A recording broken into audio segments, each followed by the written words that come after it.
Rebecca and Mike, from WikiLeaks hacking Hillary Clinton's campaign chair's email to the recent cyber attack that caused massive internet outages across the U.S. Security experts say no one is safe. Some governments have even resorted to handwriting their intelligence communications instead of sending them electronically.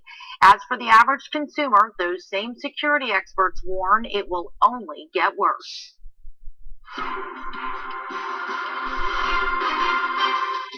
I check my bank account every evening. One evening I tried to log in and noticed that my password had been changed without my having done it. Jeff Curley's story is familiar to tens of thousands of Americans.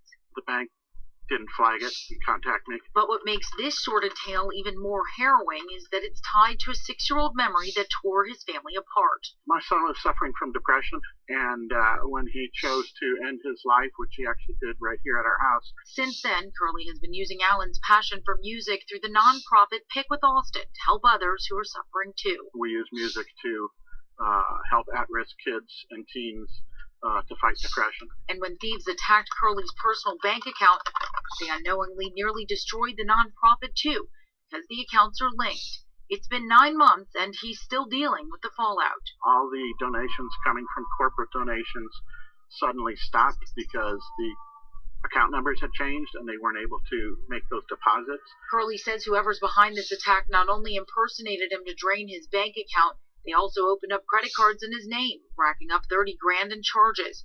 While those were reversed and the money returned to his account, he filed a police report. But because he has no idea how they got his information or where the person is, Curley fears no one will ever be held accountable. The Federal Trade Commission reports that identity theft was the #2 most reported complaint in 2015, with almost 500,000 calls. You are pushing a boulder up a hill when some of your personal data does get exposed out there because you get a sense that there's nobody that can help you. It seems like they just keep watching you. In a minute, you put your guard down, they go right back after you.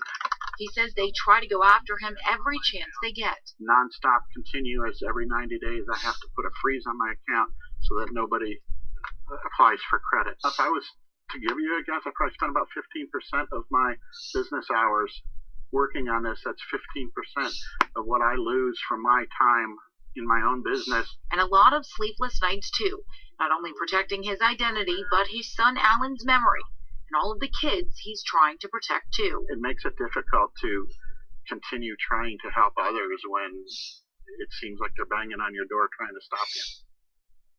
And if you head to our website at fox7austin.com, you'll find a list of security tips from Fred Burton. Rebecca?